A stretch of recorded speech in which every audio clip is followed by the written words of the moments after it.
सिर्फ थोड़ा सा रिपीट कर रहे थे कि तुम्हें याद आ जाए। परिभाषा क्या बनेगी? परिभाषा ये बनेगी कि जब किसी शुद्ध विलायक में कोई विलय पदार्थ मिलाया जाता है तो उसका बास दाब शुद्ध विलायक की तुलना में कम हो जाता है। जितनी भी कमी हुई है, अभी तुम ऐसा मत मानो, तुम ऐसा मानो कि ये 15 रह गया, तो कितनी कमी हो गई? 5 की। कैसे पता चल रहा है? इस वाले में से इसे घटा रहे हैं। तो शुद्ध विलायक का बास दाब जो है वो हम पी माना जाता है, पी मान लेते हैं, या कभी कभी P0 मान लेते हैं। अलग अलग किताबों में अलग अलग होता है। P0 से ये पहचान पड़ जाती है कि शुद्ध विलायक का, शुद्ध के लिए, और ये बिलियन का होता है तो इसे नीचे एस से दर्शा देते हैं, PS, एस फॉर सॉल्यूशन। तो ये शुद्ध विलायक का हो जाता है, ये बिलियन का हो जाता है। तो हम कहेंगे कितने कमी होगी? 5 की। कैसा पता चल रहा है? कि P0 में से PS घटा रहे हैं हम। समझ में आ रहा है? कोई कहे कमी हो रही है तो ज्यादा वाले में से कम वाला घटा रहे हैं। इसी कमी को बास दाब में अवनमन कहते हैं। बास दाब में अवनमन। अवनमन का मतलब होता है कमी, और उन्नयन का मतलब होता है वृद्धि। तो कमी हो जाती है। अब हम कह रहे हैं भाई 5 की कमी हो रही है, तुलना किसकी देखी जा रही है? हम तुलना करते हैं इससे, प्रारंभिक मान से। तो प्रारंभिक मान बटे में आ जाता है, तो ये आ जाती है आपेक्षिक अवनमन। आपेक्षिक अवनमन। आपेक्षिक अवनमन का मतलब होता है कि अगर जिस चीज से तुलना की जा रही है वो चीज बटे में हो। जैसे मैं कल भी बता रहा था कि अगर तुम्हारे नंबर जो है वो सोचो फिजिक्स में कितना आए हैं? 76 नंबर आए हैं। तो किसकी तुलना में आए हैं? कितने में से? 100 में से। तो ये जो मान आया है ये पूरा का पूरा मान आपेक्षिक मान कहलाता है, कि तुलना इससे करते हैं और इतने नंबर आए हैं। तो हम कहेंगे 5 की कमी हो गई है। कितने में से? टोटल में से। तो इसे कहते हैं आपेक्षिक मान। सही है। तो अब हम इसमें लिखने वाले हैं जो हमारा कल का जो भी लिखा है, जिसने भी, मैंने देख लिया क्या लिखा है, उसके जस्ट नीचे ब्लू पेन से तुम्हें लिखना है कि यदि, ऐसे करके देखते रहो, यदि शुद्ध विलायक का बास दाब P0 तथा विलयन का बास दाब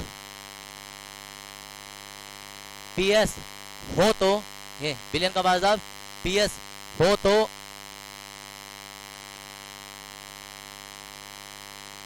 बास दाब में अवनमन,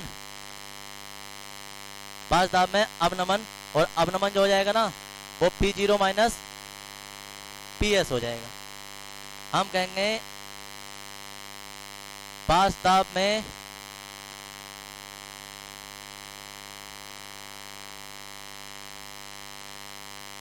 आपेक्षिक अवनमन P0 माइनस PS अपॉन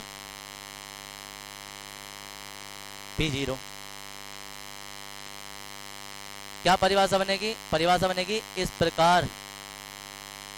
इस प्रकार के बाद में हमेशा कॉमा आता है, इस प्रकार, और इस प्रकार के बाद में अब हम लिखेंगे कि बास दाब में अवनमन तथा, देखो, बास दाब में अवनमन तथा शुद्ध विलायक के बास दाब के अनुपात को बास दाब में आपेक्षिक अवनमन कहते हैं। यहां से ये परिभाषा बनने वाली है। तो इतना उतारेंगे, और उतारने के बाद में ये परिभाषा लिख देंगे कि हम कहेंगे इस प्रकार बास दाब में, हाँ उतार लेंगे, अवनमन तथा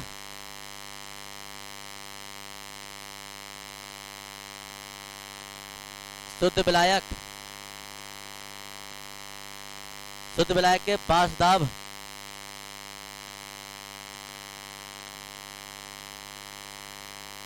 के अनुपात को, शुद्ध विलायक के बास दाब के अनुपात को बास दाब में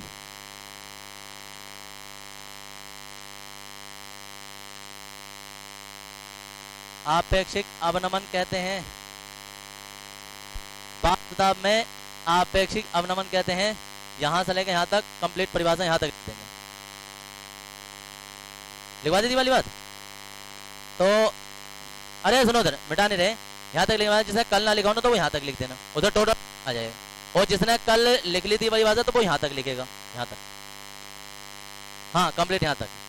तो दोनों बात होती हैं, अरे सुनो उधर, दोनों बात होती हैं। ये लाइन चाहे ऊपर लिख दो या सूत्र लिख के ये वाली लाइन नीचे लिख दो, कैसे भी लिख सकते हैं। इतना उतार लेंगे।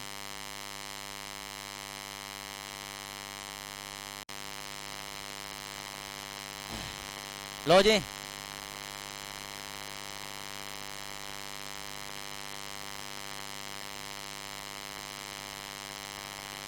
राउल्ट का नियम, जैसे ग्रेविटी के लिए न्यूटन का नियम जाता, न्यूटन का नियम कि न्यूटन के नियम कोई तोड़ नहीं है, कोई फेल नहीं है, कि जो भी चीजें न्यूटन के नियम के अनुसार चलती है, जितनी भी हमारी इलेक्ट्रिसिटी होती है ना वो कूलाम के नियम के अनुसार ही चलती है, या जितने भी हमारे पास विद्युत चालन होता है वो ओम के नियम के अनुसार होता है। नाम सुनिए, ओम के नियम के अनुसार ही होता है। या ये जब कुंडली घूमती है ना कोई चीज, तो वो फैराडे के नियम के अनुसार ही घूमती है, कैसे कैसे उसमें बल लग रहा है। तो ऐसे जितने भी बिलियन होते हैं ना, बिलियन, वो इन्हीं का कहना मानते हैं। ये कुछ नियम जो होते हैं ना, ये प्राकृतिक नियम होते हैं, आदर्श नियम होते हैं। आदर्श नियम, आदर्श नियम का मतलब होता है कि इनका कोई तोड़ नहीं है, ये अपने आप में सर्वगुण संपन्न होते हैं। छोटी मोटी सीमाएं होती हैं वो ठीक है, लेकिन जो भी चीज है, जिस चीज से संबंधित है, उन्हें इस चीज का कहना मानना पड़ेगा। सर्किट में अगर जो कोई धारा बह रही है तो वो किरचॉफ के नियम का पालन करती है। वो अलग अलग तरीके के होते हैं, तो वो परिपथ माने जाते हैं या कोई बिलियन माने जाते हैं, कुछ है जो भी है, तो वो उनका छोटे मोटे नियम तो बहुत पढ़ोगे तुम और पढ़ते भी आ रहे हो, उसका नियम उसका नियम उसका किसके, लेकिन जो कंप्लीट आदर्श नियम होते हैं वो कुछ खास ही नियम है दुनिया में। उनमें से एक ये है राउल्ट का नियम। क्या होता है कि ऐसे बिलियन जो राउल्ट के नियम का पालन करते हैं ना, वो आदर्श बिलियन कहलाते हैं। वो तो बिलियन की बात है, जो उसका कहना मानेंगे ठीक है, जो कहना नहीं मानेंगे नाकारा है, बेकार है।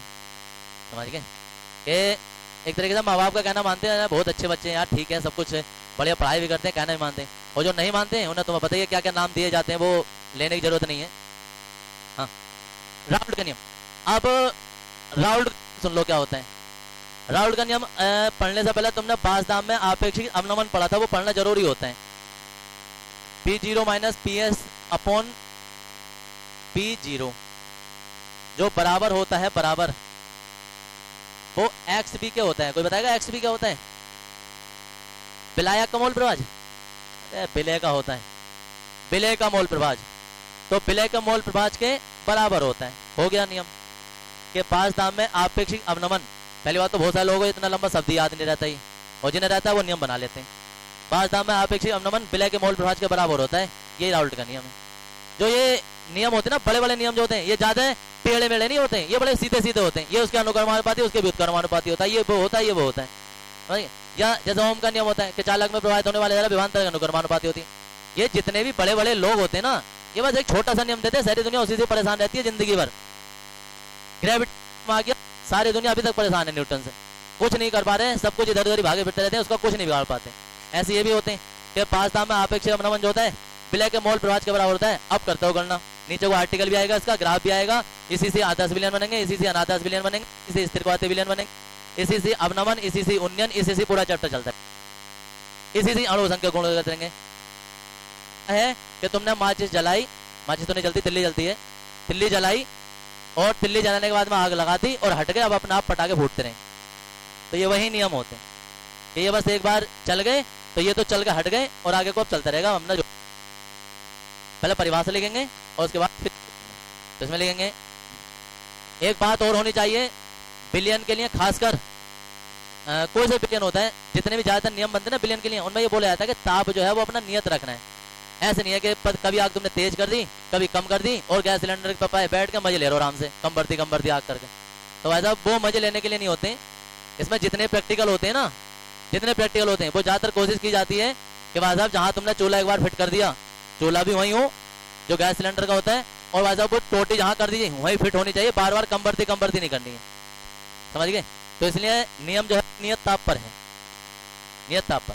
तो परिभाषा लेंगे नियत ताप पर। अरे रुको, कोमा इन्वर्टर कोमा जो करते हैं ना, वो एक कहानी होती है यार, वो क्या कहते हैं यार, वो जो बैकअप करना जरूरी होता है थोड़ा सा, ओ पुरानी कहानी हमारी, तो वो थोड़ा कर ले करो, ये करना जरूरी होता है, ऐसे फिर अभी बेकार से लगता है। तो इस नियम के अनुसार कोमा इन्वर्टर कोमा तब लिखेंगे जरा नियत ताप पर, नियत ताप पर अबाष्पशील विलय पदार्थों के विलयनों में, अबाष्पशील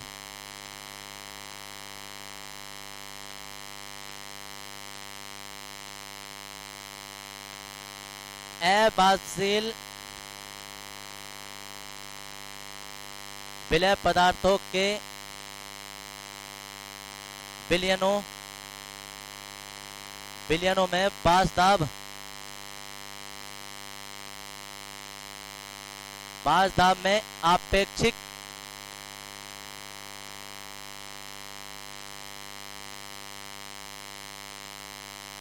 अपनमन विलय के मोल प्रभाज के बराबर होता है।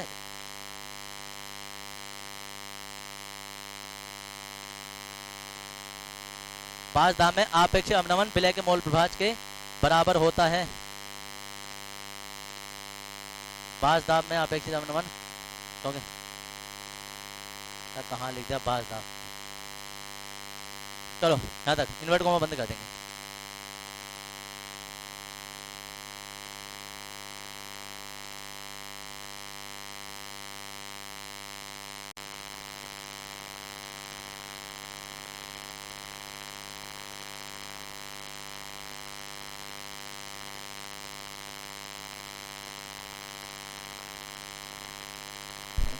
इसमें लिखो उसी के नीचे लिखना था जो राउल्ट का नियम आ गया ना, उसके नीचे लिखना यदि शुद्ध विलायक का बास दाब P0 तथा विलयन का बास दाब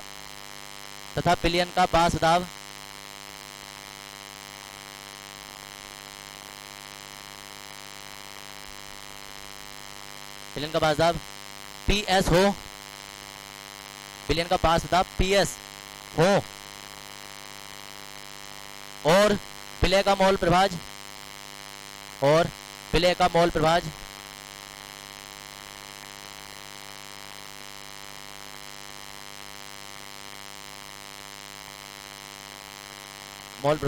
XB हो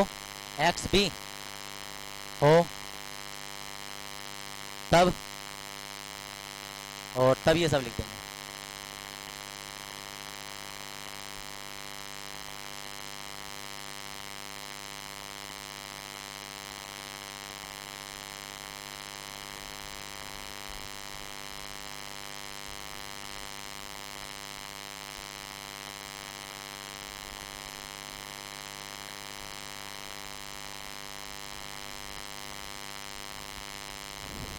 देखो इधर, अरे बोलो मत अब जरा,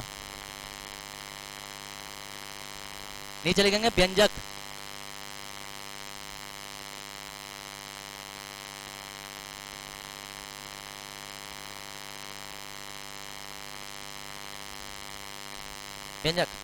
अब देखो राउल्ट का नियम जो होता है ना वो दो प्रकार से काम करता है, सही से सुन लेना जरा। एक शब्द आया तुम्हारे पास ये बाष्पशील। बाष्पशील क्या होते हैं? ऐसे पदार्थ जिन्हें गर्म करें उनकी बाष्प बन जाए। सिंपल सी बात होगी, जो नाम है वही काम है। बाष्पशील जिनकी बाष्प बन जाए और अबाष्पशील जिनकी बाष्प ना बने। हमने जल है हमारे पास कोई ऑलरेडी पहले से ही जल है, जल हमारे पास विलायक है, हमें विलायक से मतलब ही नहीं है। हम बात करते हैं विलय पदार्थ की, क्योंकि हम जो डाल रहे हैं तो हम डालने वाली चीज देखेंगे कि जो डाल रहे हैं उसकी गर्म होने पर बाष्प बनेगी या नहीं बनेगी। ठीक है जी। तो अब हमने इसमें सबसे पहले दूध डाल दिया, कोई मिल्क, बाष्प बनेगी? दूध की भाप बनती है? दूध की भाप बनती है? घबरा क्यों यार, बनती है। देखो इधर, अब हमने चीनी डाल दी, चीनी की भाप बनेगी? नहीं बनेगी यार, क्या सोच रहे हो, नहीं बनेगी। जब नहीं बनेगी तो देखो इधर, ये विलयन है वो जो राउल्ट का नियम जिस पर काम करता है कि अबाष्पशील विलय पदार्थ डालना चाहिए। ऐसे नहीं कि उठा के कोई भी पौवा मिला दिया और बैग बन गया और बन गया विलयन हमारा, उस पर काम नहीं करेगा। विलयन करना चाहिए, विलयन होना चाहिए ऐसा विलयन, अबाष्पशील पदार्थों का विलयन, अबाष्पशील। अब सुन लो इधर, अगर कोई कहे नहीं भाई साहब विलयन तो इसका भी होता है, विलयन तो दूध का भी हो सकता है या विलयन तो द्रव का भी होता है, तो फिर क्या होता है? फिर राउल्ट का नियम बदल जाता है, फिर ये अपनमन नहीं होता है। फिर क्या होता है? क्योंकि अगर अपनमन क्यों कह रहे हैं हम? क्योंकि जितना ज्यादा पदार्थ डालते रहेंगे ना उतना ही भाप कम होती रहेगी। तो ये जो ना ये विलय पदार्थ जो होता है, तो ये विलय पदार्थ का मोल प्रभाज हम इसलिए बोल रहे हैं क्योंकि ये भी इसकी मात्रा ही होती है एक तरीके से। जैसे 10 ग्राम 20 ग्राम मोल प्रभाज भी मात्रा ही होती है।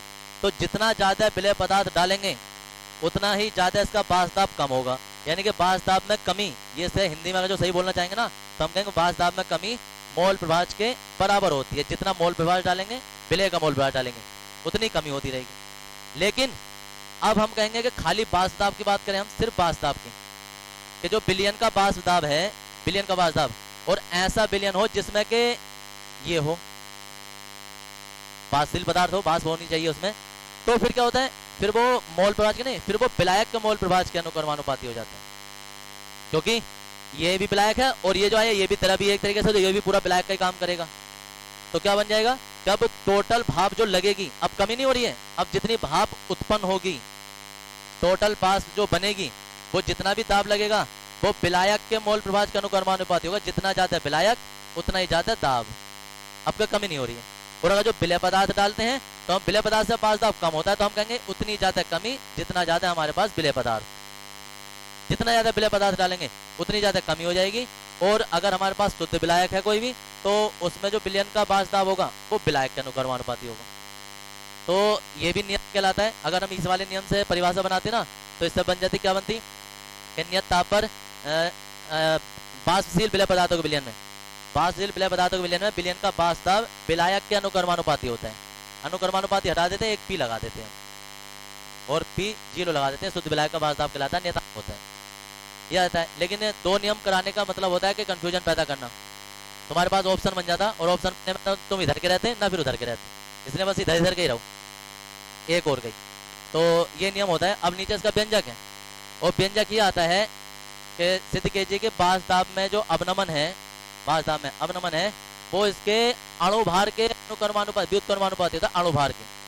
तो वो देखेंगे अणुभार कैसे निकालेंगे, यहाँ से सिद्ध करना आ जाता है कि या बाष्प दाब में अवनमन जो होता है वो एक अणु संख्या गुण है, तो पढ़ेंगे हम, यह आता है। तो देखो नीचे तुमने हेडिंग डाला होगा व्यंजक, तो व्यंजक कैसे करेंगे वो देख रहे हैं।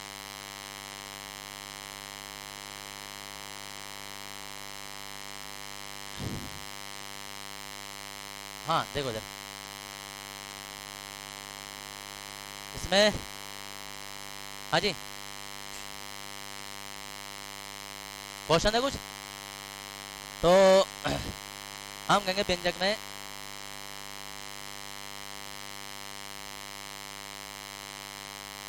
राउल्ट के नियम से, और राउल्ट का नियम क्या है अभी, P0 माइनस PS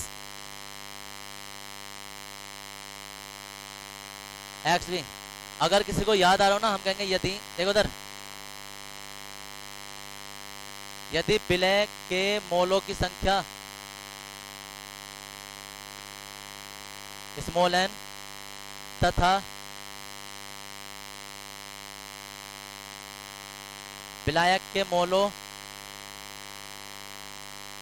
की संख्या कैपिटल N हो,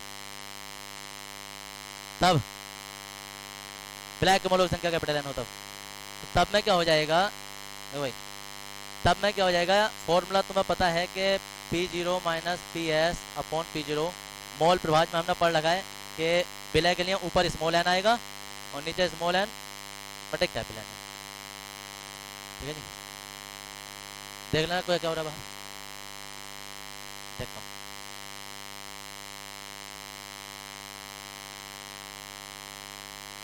और देखियो क्या कह रहे हैं वो,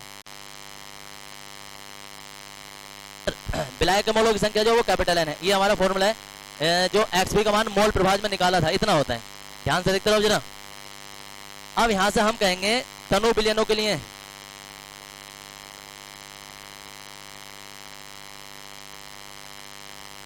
तनु विलयनों के लिए क्या हो जाएगा, तनु विलयनों के लिए स्मॉल n का मान बहुत बड़ा होता है, ये कैपिटल N का मान बहुत बड़ा होता है स्मॉल n से, अतः स्मॉल n को नगण्य लेने पर, अब किसी के दिमाग में ये ना हो कि इसे भी ले लेंगे, दरअसल हम इसकी तुलना में ले रहे हैं कि जैसे n का मान हमारे पास 10 होता है, ये 10.1 होता, तो 10.1 को हम नगण्य ले लेते हैं, 1 को, लेकिन ऊपर से हम 0 कर देंगे तो ये सारा खत्म हो जाएगा, तो ऊपर वाला मान 0 नहीं होगा। नगण्य लेंगे तो देखो अब क्या बचेगा, P0 minus PS upon P0 बराबर यहाँ हो जाएगा n upon capital N। n upon capital N को हम लिख सकते हैं small w upon small m बटे यहाँ आ जाएगा कैपिटल W बटे कैपिटल M। अब ये वाला मान जो वो नीचे चला जाएगा, ये वाला मान जो वो घूम के ऊपर चला जाएगा, तो P0 माइनस PS P0 बराबर W बटे M, सॉरी कैपिटल M घूम के ऊपर चला जाएगा और स्मॉल m नीचे, कैपिटल W ऊपर। यहाँ तक हो गया। और यहाँ तक जो है ना ये तुम्हारा न्यूमेरिकल निकालने के काम आएगा, न्यूमेरिकल में लगेगा। अब फिर वही कहानी, देखो कहाँ की चीज कहाँ के लगी है। फिजिक्स में जो अभी अभी चीज बताई थी तुम्हें निर्भरता निकालने वाली, वो केमिस्ट्री में लगी। हम कहेंगे बाजदाम में आपेक्षिक अवनमन किन किन कारकों पर निर्भर करता है, किन किन पर करता है, कितने कारक हैं यहाँ? 4। देखो इधर 1 2 3 4 4 दिखाई दे रहे हैं, लेकिन सही मायनों में जो है, सही मायनों में वो कारक 2 ही हैं, 2। क्योंकि जो W है ना ये हम बदल सकते हैं, ये आवर्त सारणी में फिक्स मान होते हैं। सोचो अगर जो NaOH होगा तो NaOH का अणुभार 40 है, तो वो 40 कभी नहीं बदलता है, वो 40 ही रहता है। ऐसे ब्लैक सोचो जल होगा, जल का अणुभार ये M होगा, तो ये मान नहीं बदलता है। तो कारकों पर इन दोनों पर निर्भर करता है। तो कभी कभी क्वेश्चन आ जाता है कि सिद्ध कीजिए बाजदाम में आपेक्षिक अवनमन ब्लैक के भार के अनुक्रमानुपाती होता है। या एक बार क्वेश्चन ऐसा रखा है, एक बार नहीं 2-3 बार रखा है कि बाजदाम में आपेक्षिक अवनमन ब्लैक के अणुभार के व्युत्क्रमानुपाती होते हैं, अणुभार के। तो वो अणुभार के व्युत्क्रमानुपाती दिखा दिया है, वो सिर्फ बताना था कि इसके व्युत्क्रमानुपाती होता है, बाकी ये सारी चीजें नेतांग आ जाएंगे, ये आ जाएगा। या क्वेश्चन ऐसा आ जाता है कि सिद्ध कीजिए कि बाजदाम में आपेक्षिक अवनमन विलय की मात्रा पर निर्भर करता है, मात्रा पर यानी कि W पर। तो कैसे भी क्वेश्चन आया था, करना यहाँ तक ही है। क्वेश्चन घुमा घुमा के 3-4 तरीके से पूछ लेंगे, लेकिन करना इसी तरीके से होगा। तो व्यंजक के नीचे तुम यहाँ से और यहाँ तक उतार दो। फिर इसके बाद जो है ना वो राउल्ट के नियम की सीमाएं लिखेंगे।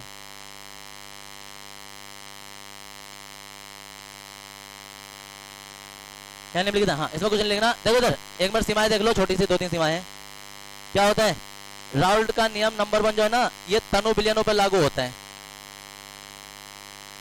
हम कहेंगे राउल्ट का नियम केवल तनु विलयनों पर लागू होता है। राउल्ट का नियम अपना आप ऐड कर देना। सेकंड जो है तनु विलयनों का मतलब समझ रहे हो, सांद्र विलयनों पर लागू नहीं होता है, तनु विलयनों पर होगा। दूसरा यह है केवल अबाष्पशील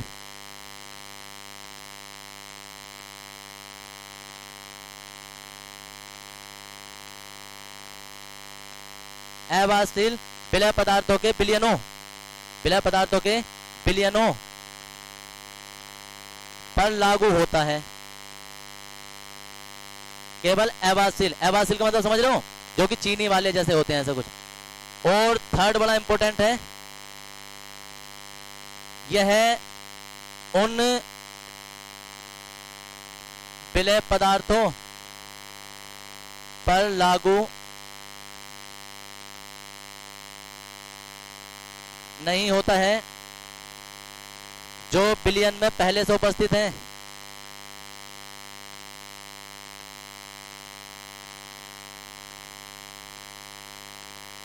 समझ लो क्या लिखा हमने? ये नियम जो है वो उन विलयनों, उन पदार्थों पर लागू नहीं होता जो पहले से उपस्थित हैं। जैसा कि हमारे पास कोई हमने जल ले लिया, तो कोई कितना भी कहे कि जल शुद्ध है, लेकिन उसमें धूल मिट्टी के कारण कैल्शियम के, मैग्नीशियम के कोई ना कोई चीजें पहले से उपस्थित होती हैं। तो अब कोई कहे यार वो भी तो विलय पदार्थ है, उनके भी कोई अणुभार कुछ निकालो, तो उन पर लागू नहीं होता जो पहले से उसके अंदर उपस्थित है, उन पर लेंगे। तो क्या है, तनु विलयनों पर लागू नहीं होता, अबाष्पीय विलय पदार्थों पर ही लागू होता है। और तनु विलयनों पर लागू होता है अबाष्पीय विलय पदार्थों पर, और जो पहले से उपस्थित है उन पर लागू नहीं होता है। ये 3 इसकी सीमाएं हैं, ये बता देंगे, ये बता देंगे, कुछ नहीं, यही लिखना।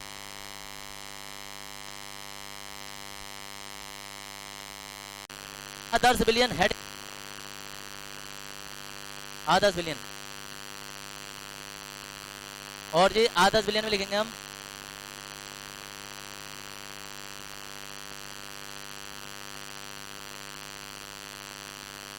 आदर्श लेंगे। पहले तो समझ लो क्या है, ऐसे विलयन जो राउल्ट के नियम का पालन करेंगे, जो करते हैं उन्हें मान लो, तोड़ लो, कुछ भी कर लो, कि जितना भी उसमें क्या है परिभाषा के, वे विलयन जो सभी परिस्थितियों में, सभी परिस्थितियों मतलब कोई सी परिस्थिति हो, ठंड हो, जाड़े हो, गर्मी हो, कुछ भी हो, वो राउल्ट के नियम का पालन करेंगे, वो आदर्श विलयन कहलाते हैं। और कमाल की बात यह है कि दुनिया में कोई भी आदर्श विलयन नहीं है। आदर्श दुनिया में कुछ भी नहीं है, क्योंकि आदर्श का मतलब एक ऐसी चीज, काल्पनिक चीज मान ली जाती है कि यार इस जैसा होगा तो ठीक है, और जैसा नहीं होगा तो ठीक नहीं है। तो इसका मतलब क्या है कि उस जैसा कभी कोई होता ही नहीं है, सर्वगुण संपन्न कोई नहीं होता है, कुछ ना कुछ किसी ना किसी में कमी रहती ही रहती है। कुछ बिलियनों को आदर्श मान लिया जाता है। बेंजीन और टॉलुइन के बिलियन को लगभग लगभग आदर्श के करीब माना जाता है। कुछ बिलियन है, हेक्सेन और हेप्टेन का मिश्रण है, इन दोनों को आदर्श बिलियन माना जाता है। क्लोरोबेंजीन और ब्रोमोबेंजीन है, इन्हें मान लिया जाता है इन दोनों के बिलियन को। तो ऐसे कुछ बिलियन है जो कि लगभग लगभग आदर्श है, आदर्श नहीं है। परिभाषा लिखें, मिलेंगे वे बिलियन,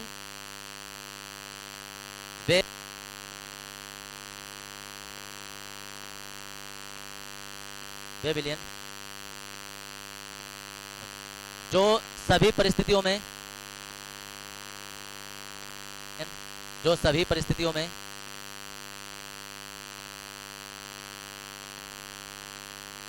वे बिलियन जो सभी परिस्थितियों में राउल्ट के नियम का पालन करते हैं, सभी परिस्थितियों में राउल्ट के नियम का पालन करते हैं,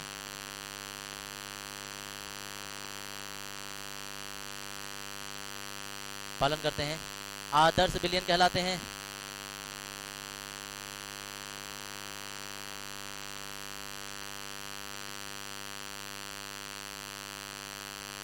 फुल लगा लेंगे। आदर्श बिलियनों में, आदर्श बिलियनों में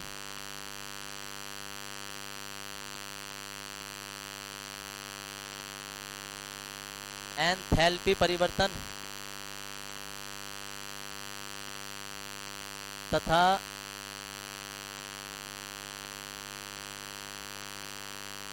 आयतन परिवर्तन शून्य होता है।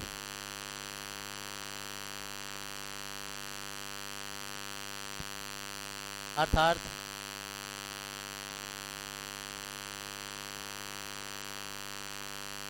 वे बिलियन जो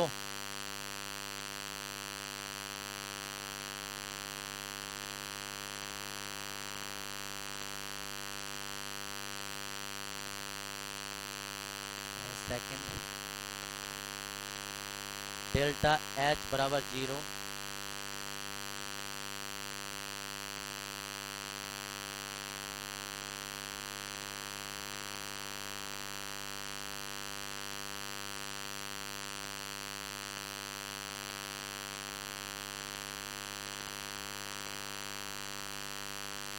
जैसे में आ जाएगा।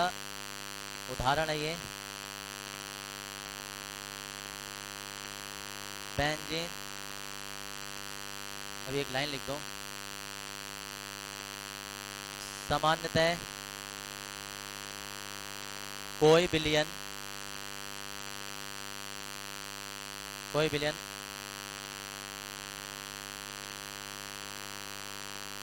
सामान्यतः कोई बिलियन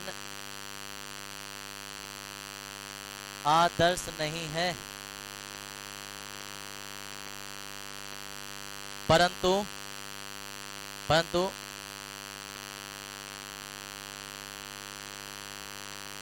कुछ बिलियन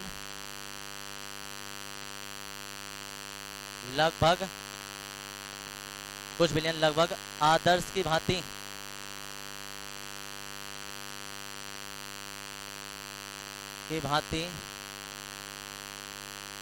यह व्यवहार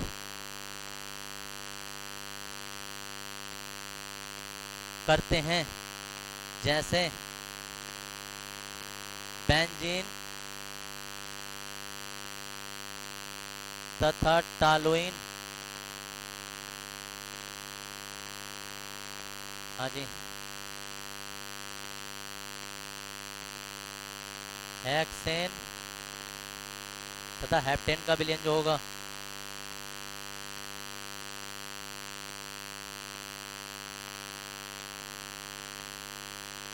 क्लोरोबेंजीन,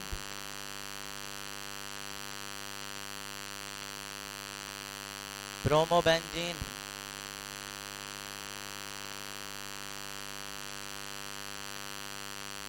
ब्रोमेंजीन, ये होते हैं हमारे आदर्श बिलियन के लगभग उदाहरण। कुछ बिलियन जैसे होते हैं, होते नहीं है पूरे।